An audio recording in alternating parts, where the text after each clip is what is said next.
ಓಂ ನಮೋ ನಾರಾಯಣ, ಓಂ ನಮೋ ನಾರಾಯಣ, ಓಂ ನಮೋ Narayana.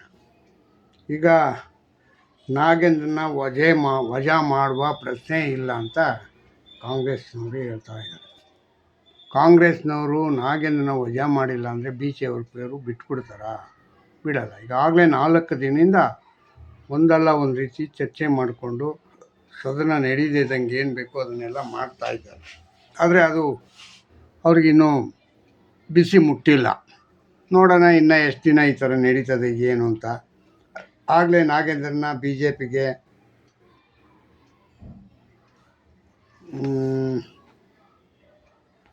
Nagendra ವಜಾಕ್ಕೆ B J P ಪಾದಯಾತ್ರೆ ಮಾಡ್ತೀವಿ ಅಂತ ಹೇಳಿದರು.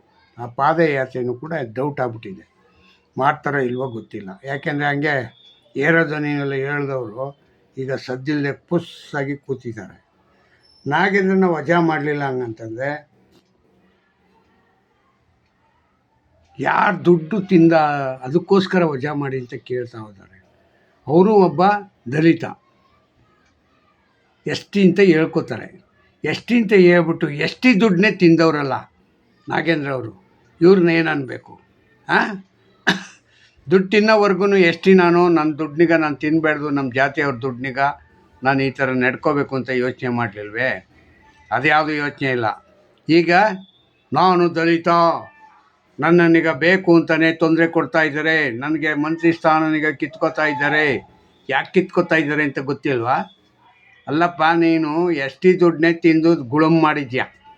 ಆ ಎಸ್ ಟಿ ದುಡ್ಡನ್ನೀಗ ಗುಳುಮ್ ಮಾಡಿದ್ಯಾ ಹಂಗಂತ ನಿಮ್ಮ ಮಾಜಿ ಮುಖ್ಯಮಂತ್ರಿ ಸಿದ್ದರಾಮಯ್ಯನವರೇ ಒಪ್ಕೊಂಡವ್ರೆ.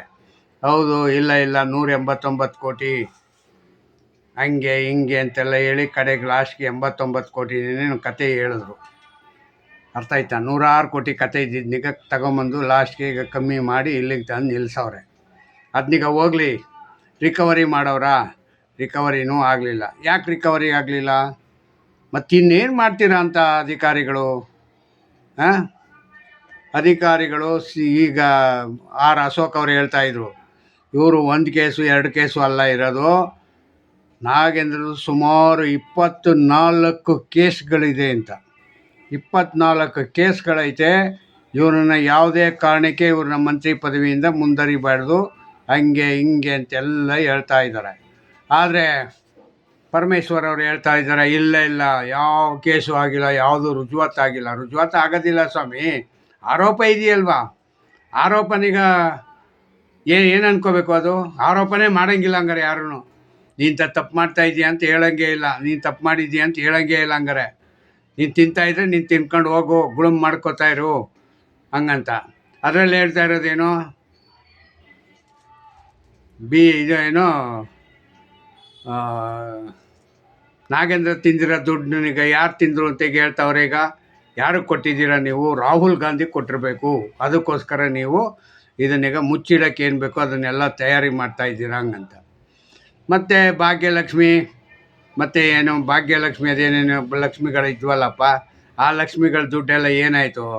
ಅದೆಲ್ಲ ಅದು ಇದ್ದಕ್ಕಿದ್ದಂಗೆ ಸದ್ದು ಸ್ವರ ಏನೂ ಇಲ್ಲ. ಭಾಗ್ಯಲಕ್ಷ್ಮಿನೂ ಅಷ್ಟೇ 2 ತಿಂಗಳು ದುಡ್ಡು ಕಟ್ಟಿಸ್ಕೊಂಡವ್ರೆ ಎಕ್ಸ್ಟ್ರಾ ಲೈಟ್ ಬಿಲ್ನೀಗ. 2 ತಿಂಗಳದು 2 ತಿಂಗಳು ಲೈಟ್ ಬಿಲ್ಗೂ ಅಂದ್ರೇನು ಹುಡುಗಾಟ ಕೇಳ್ತೆ? ಎಲ್ಲರಿಗೂ ಟ್ಯಾಕ್ಸು ಫೈನು ಎಲ್ಲ ಬಿದ್ದೋಗ್ಬಿಟ್ಟಿದೆ. ಈಗ ಅದು ಏನೋ ವೆರಿಫಿಕೇಷನ್ ಮಾಡ್ತಾವ್ರಂತೆ. ವೆರಿಫಿಕೇಷನ್ ಮಾಡಿ ಬರೋ ತಿಂಗಳಿಂದ ನಿಮಗೆ ಅಷ್ಟು ದುಡ್ಡು ಬರಲ್ಲ ಹಂಗಂತ ಹೇಳ್ತಾವ್ರೆ. ಅರ್ಥ ಆಯ್ತಾ? ಯಾವುದದು? ಭಾಗ್ಯಲಕ್ಷ್ಮಿದು, ಭಾಗ್ಯಜ್ಯೋತಿದು ಇದು ನಾನೀಗ ಹೇಳ್ತಾ ಇರೋದು. ಭಾಗ್ಯಜ್ಯೋತಿದು 2 ತಿಂಗಳು ಒಬ್ಬ ಒಂದೊಂದು ಮನೆಗೆ, ಬಡವ್ರ ಮನೆ ಆಗ್ಬಿಡು, ಶ್ರೀಮಂತನ ಮನೆ ಆಗ್ಬಿಡು, 2 ತಿಂಗಳು ದುಡ್ಡು ಕಟ್ಸ್ಕೊಂಡವ್ರೆ. ಇದು ಹೆಂಗಿದೆ ನೋಡಿದ್ರಾ? ಅಲ್ಲ, ಜನರಿಗಾಗಿ ಬಡವ್ರಿಗಾಗಿ ನಾವು ಮಾಡ್ತೀವಿ ಹಿಂಗಂತ ಕತೆ ಹೇಳ್ತಾವ್ರೆ. ನೋಡಿದ್ರೆ ಇದು ಬಡವ್ರಿಗಾಗಿ ಡಬ್ಬಲ್ ಬಿಲ್ಲು. ಮತ್ತು ಈಗ ಇವರು ಯಾರೋ ಭಾಗ್ಯಜ್ಯೋತಿ ಆಯಿತು, ಭಾಗ್ಯಲಕ್ಷ್ಮಿದು ಇನ್ನೂ ಬಂದಿಲ್ಲಂತೆ ದುಡ್ಡು ಯಾರಿಗೂ. ಯಾಕೆ ಹೋಯ್ತು, ಎಲ್ಲಿ ಹೊಟ್ಟೋಯ್ತು ಅಂತ ಗೊತ್ತಿಲ್ಲ, ಅದಲ್ಲೇ ನಿಂತಿದೆ. ಮತ್ತು ಪಿಂಚನ್ಗಳು ಇವರಿದಾರಲ್ಲ ವಯಸ್ಸಾದವ್ರ ಪಿಂಚನ್ಗಳು ಕೂಡ ಸರಿಯಾಗಿ ಬರ್ತಾಯಿಲ್ಲ ಹಂಗಂತ ಹೇಳ್ತಾವ್ರೆ. ಯಾಕೆ ನಿಮ್ಮ ಸರ್ಕಾರದಲ್ಲಿ ದುಡ್ಡಿಲ್ವಾ? ದುಡ್ಡಿಲ್ಲದೆ ಇರೋದ್ರಿಂದ ಹಿಂಗೆ ಮಾಡೋದು. ಇಲ್ಲಾಂದರೆ ಆಯಾ ಟೈಮ್ಗೆ ಪಿಂಚಣಿ ಬರ್ತಾಯಿತ್ತು. ವಯೋವೃದ್ಧರ ಖರ್ಚಿಗೆ ಅದೇ ಆಸರೆಯಾಗಿರುತ್ತೆ. ಆ ದುಡ್ಡೇ ಬಂದಿಲ್ಲ ಹಂಗಂದರೆ ಅವ್ರು ಯಾವ ರೀತಿ ಜೀವನ ಆಗಬೇಕು? ಯಾವ ರೀತಿ ಕೊಟ್ಟರೆ ನೀವು?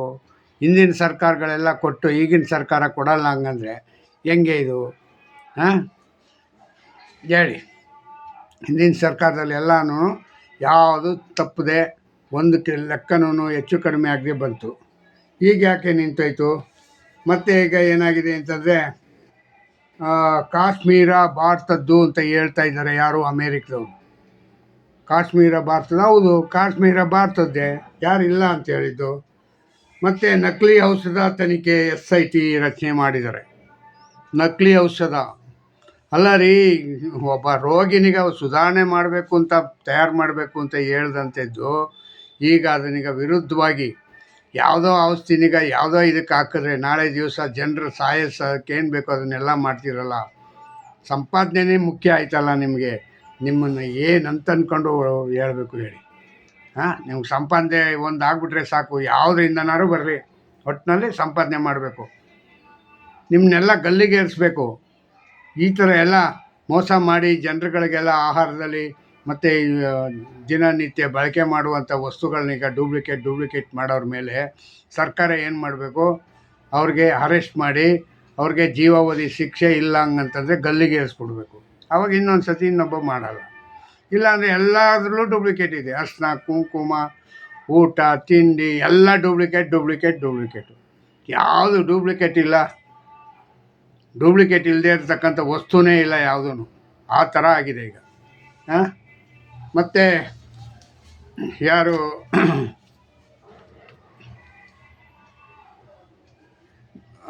ಆರೋಪಿ ಮಂತ್ರಿ ಬೆನ್ನಿಗೆ ನಿಂತ ಸರ್ಕಾರ. ಆರೋಪಿ ನಾಗೇಂದ್ರ ಇದನ್ನಲ್ಲ, ಆರೋಪಿ ನಾಗೇಂದ್ರನ ಬೆನ್ನಿಗೆ ನಿಂತ್ಕೊಂಡವ್ರೆ ಸರ್ಕಾರ.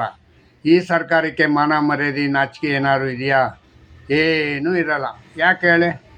ಯಾರು ಮಾತನ್ನು ಕೇಳಲ್ವಲ್ಲ ಯಾರೂ.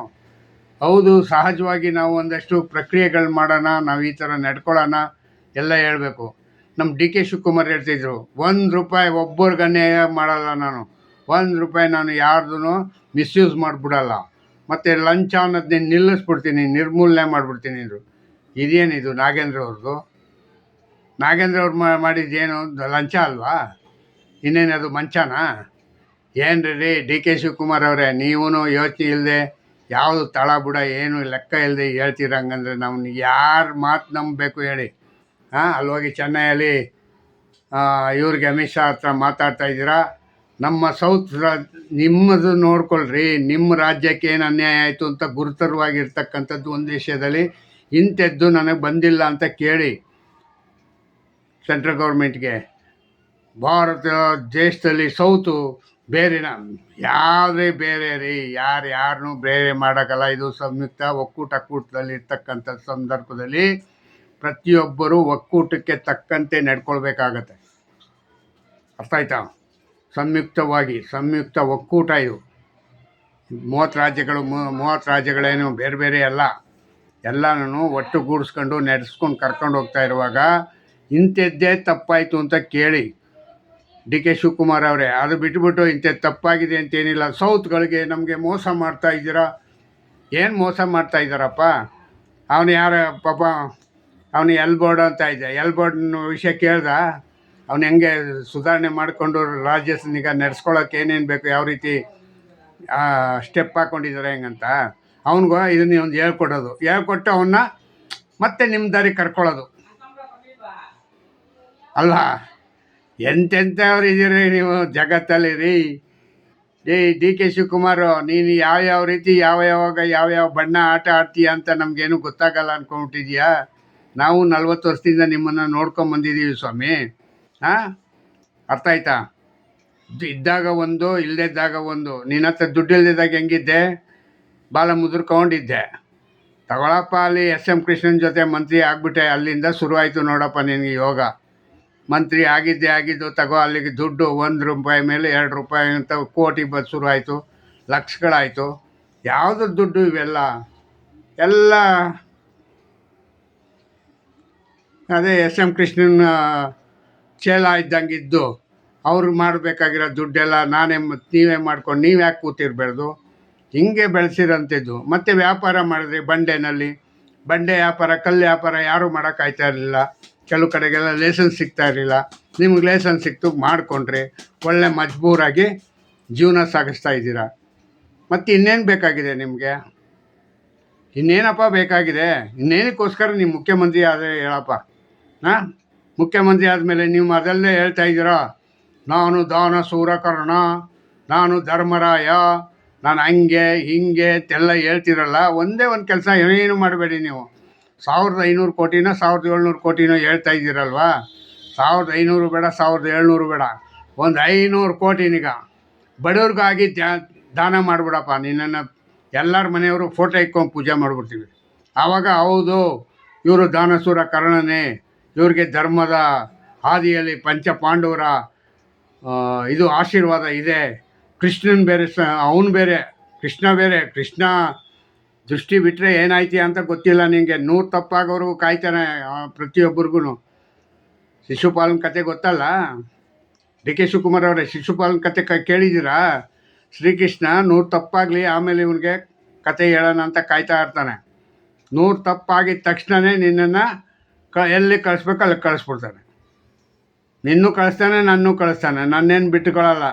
ನೀನು ಭಾಳ ಸತ್ಯ ಹರಿಶ್ಚಂದ್ರಪ್ಪ, ನೀ ಬದುಕಿರುವಂಗಂತ ಹೇಳಲ್ಲ. ಯಾರೇ ತಪ್ಪು ಮಾಡಿದ್ರು ಶ್ರೀಕೃಷ್ಣ ಪರಮಾತ್ಮ ಒಂದೇ ಒಂದು ಕೆಲಸ ಮಾಡೋದು, ಇನ್ನು ಶಿಶುಪಾಲನ ಕೊಟ್ಟಂಥ ಶಿಕ್ಷೆನೇ ಪ್ರತಿಯೊಬ್ಬರಿಗೂ ಕೊಡ್ತಾನೆ. ಇದು ಬೇಕಾ ನಿಮಗೆ? ಹಾಂ, ಬೇಕೇನ್ರಿ? ಅಲ್ಲ, ಎಷ್ಟು ಮಟ್ಟಿಗೆ ಹೇಳ್ತೀರಾ ಅಂತ ನ್ಯಾಯನೀಗ. ಹೋಗಿ ಯಾರು ಇವರು ಸಿದ್ದರಾಮಯ್ಯ ಹೇಳ್ತಿದ್ನಲ್ಲ, ಏನದು ಸೆಂಟ್ರಲ್ ಗೌರ್ಮೆಂಟು ಏನೂ ಮಾಡಿಲ್ಲ, ಯಾವುದು ಕೆಲಸ ಆಗಿಲ್ಲ. ನೀನು ದೇಶ ಸುತ್ತಿದ್ರಲ್ವ, ದೇಶ ಸುತ್ತಿದ್ರೆ ಸೆಂಟ್ರಲ್ ಗೌರ್ಮೆಂಟ್ ಏನೇನು ಕೆಲಸ ಮಾಡೈತೆ, ಏನು ಎತ್ತ, ಯಾವ ಊರಿಗೆ ಯಾವ ಕೆಲಸ ಆಗಿದೆ ಅಂತ ಗೊತ್ತಾಗುತ್ತೆ. ನೀವು ದೇಶನೇ ಸುತ್ತಲ್ಲ ಅಂದರೆ ನಿಮ್ಗೆ ಹೆಂಗೆ ಗೊತ್ತಾಗುತ್ತೆ ಸಿದ್ದರಾಮಯ್ಯ ಅವರೇ? ಗೊತ್ತಾಗುತ್ತಾ? ಮತ್ತು ಅಲ್ಲಿ ಹೋಗಿ ಸೆಂಟ್ರಲ್ ಗೌರ್ಮೆಂಟಲ್ಲಿ CBD ಸಭೆನೋ ಯಾವ ಸಭೆನೋ, CW ಸಭೆ, ಅದಕ್ಕೆ ಹೋಗಿದ್ದೀರಾ. ಏನು ಮಾತಾಡಿದ್ರಿ ಅಲ್ಲಿ ಹೋಗಿ? ಏನು ಕಟ್ಟಾಕರಪ್ಪ. ಅವ್ನು ಕರೆದಾಗ ಹೋಗಲಿಲ್ಲ, ಸೇರಿಕೊಳ್ಳಿಲ್ಲ ಅವ್ರ ಜೊತೆಗೆ. ನೀವು ಈಗ ಇಂಡಿವಿಜುವಲಾಗಿ ಹೋಗಿ ಏನು ಸಾಧನೆ ಮಾಡ್ಬಿಟ್ಟು ಬಂದ್ರಿ? ಅವ್ರಿಗೆ ಏನು ಸಹಾಯ ಮಾಡಿದ್ರೆ ಇಲ್ಲ ಅವ್ರಿಗೆ ಅನಾನುಕೂಲ ಮಾಡಿಬಿಟ್ಟು ಬಂದರೆ ಗೊತ್ತಿಲ್ಲ. ಯಾಕೆ ಹಂಗಂತಂದರೆ, ಯಾರು ಮಾತಾಡುವಾಗ ಒಂದು ರೀತಿಯಾಗಿಯೂ ಕಾಂಗ್ರೆಸ್ ಪಕ್ಷಕ್ಕೆ ಅನುಕೂಲ ಆಗೋ ರೀತಿ ಯಾರೂ ಮಾಡ್ತಾಯಿಲ್ಲ. ಆದರೆ ಮಾತ್ರ ನಾನೇ ಹೆಚ್ಚು. ಇವರೊಬ್ಬರು ಕುಣಿತಾ ಇದ್ದಾರೆ. ಯಾರು? ನಮ್ಮ ಕಾಂಗ್ರೆಸ್ನ ನೂತನ ಅಧ್ಯಕ್ಷರು. ನಾವು ಎರಡೇ ಸ್ಟ್ಯಾಂಜ ಹೇಳೋದು, ಆಮೇಲೆ ಹೇಳಲ್ಲ ಒಂದೇ ಮಾತರಮ್ನಿಗ ಅಂತ. ಕಾನೂನು ಮಾಡಿರೋದು ಯಾರಿಗೆ? ಯಾವ ದೇಶದಲ್ಲಿ ಇದ್ದೀರಾ ನೀವು? BK ಹರಿಪ್ರಸಾದ್ ಅವರೇ, ಯಾವ ದೇಶದಲ್ಲಿ ಇದ್ದೀರಿ? ಇಂಡಿಯಾದಲ್ಲಿ ಇದ್ದೀರಾ, ಪಾಕಿಸ್ತಾನದಲ್ಲಿ ಇದ್ದೀರಾ? ನೀವು ಪಾಕಿಸ್ತಾನದಲ್ಲಿದ್ದರೆ ನೀವು ಎರಡೇ ಸ್ಟ್ಯಾಂಜ ಹೇಳಿ. ಇಂಡಿಯಾದಲ್ಲಿರೋದು ಇವತ್ತಲ್ಲ ನಾಳೆ ಇದು ನಿಮಗೆ ತಿರುಮಂತ್ರ ಆಗುತ್ತೆ. ಇವತ್ತಲ್ಲ ನಾಳೆ ನೀವು ಅದನ್ನೀಗ ಸಂಕಟನಿಗ ಅನುಭವಿಸ್ಬೇಕಾಗತ್ತೆ. ಇದಂತೂ ಪಕ್ಕ ಬರೆದಿಕ್ಕೊಳ್ಳಿ. ಯಾಕೆಂತಂದರೆ ಯಾವುದು ಸುಲಭ ಅಲ್ಲ, ಯಾವುದು ಸಾಧಾರಣವಾಗಿರಲ್ಲ. ಆದರೆ ಅದೆಲ್ಲದೂ ಟೈಮ್ ತಗೋತದೆ. ಟೈಮ್ ತಗೊಂಡು ಯಾರು ತಲೆಕೆಟ್ಟವನು ಸಬ್ ಇನ್ಸ್ಪೆಕ್ಟ್ರು ಎಲ್ಲ ಸರ್ಕಲ್ ಕರೆಕ್ಟಾಗಿರೋನು ಆದರೆ ನಿಮಗೆ ಮೇಲೆ ಎಲ್ಲರ ಮೇಲೂ ಕೇಸ್ ಹಾಕ್ತಾನೆ. ಇದೆಲ್ಲ ಸ್ವಯಂಕೃತವಾಗಿ ತಗೊಂಡು ಕೇಸ್ ಹಾಕಬೇಕು, ಸರಿ ಮಾಡಬೇಕು. ಹಂಗಂದರೆ ಒಬ್ಬರ ಮೇಲೂ ಸ್ವಯಂಕೃತ ಕೇಸ್ ಆಗಲಿಲ್ಲ ಹಂಗಂತಂದರೆ ಸ್ವಪ್ರತಿಷ್ಠೆಯಿಂದ ಇದೇ ಥರನೇ ಮಾತಾಡೋದು ಎಲ್ಲರೂ. ಎಲ್ಲಿವರೆಗೆ ನೀವು ಮಾತಾಡ್ತೀರಾ ಅಲ್ಲಿವರೆಗೂ ನೀವು ತುಷ್ಟೀಕರಣ ರಾಜಕಾರಣ ಮಾಡೋದೇ ನಿಮ್ಮದು ಅಭ್ಯಾಸ. ಇಷ್ಟು ಹೇಳಿ ನಾನು ನಿಮ್ಗಳಿಗೆ ಧನ್ಯವಾದ ಹೇಳೋಕ್ಕೆ ಇಷ್ಟಪಡ್ತೀನಿ. ಮತ್ತು ನನ್ನ ಸಬ್ಸ್ಕ್ರೈಬ್ ಮಾಡಿ, ನನ್ನ ಯೂಟ್ಯೂಬ್ನಿಗ ಮತ್ತು ಶೇರ್ ಮಾಡಿ, ಸಬ್ಸ್ಕ್ರೈಬ್ ಮಾಡ್ಕೊಳ್ಳೋದನ್ನ ಮರಿಬೇಡಿ. ನನಗೆ ಇನ್ನೊಂದಷ್ಟು ಜನ ಸಬ್ಸ್ಕ್ರೈಬ್ ಮಾಡಿದ್ರೆ ಕೈ ಮುಗಿದು ಕೇಳ್ಕೊತೀನಿ. ಓಂ ನಮೋ ನಾರಾಯಣ, ಓಂ ನಮೋ ನಾರಾಯಣ. ಇಷ್ಟು ಹೇಳಿ ನನ್ನ ಮಾತಿಗೆ ಇಲ್ಲಿಗೆ ಮುಗಿಸ್ತೀನಿ. ಜೈ ಹಿಂದ್, ಜೈ ಕರ್ನಾಟಕ. ಮತ್ತು ಓಂ ನಮೋ ನಾರಾಯಣ.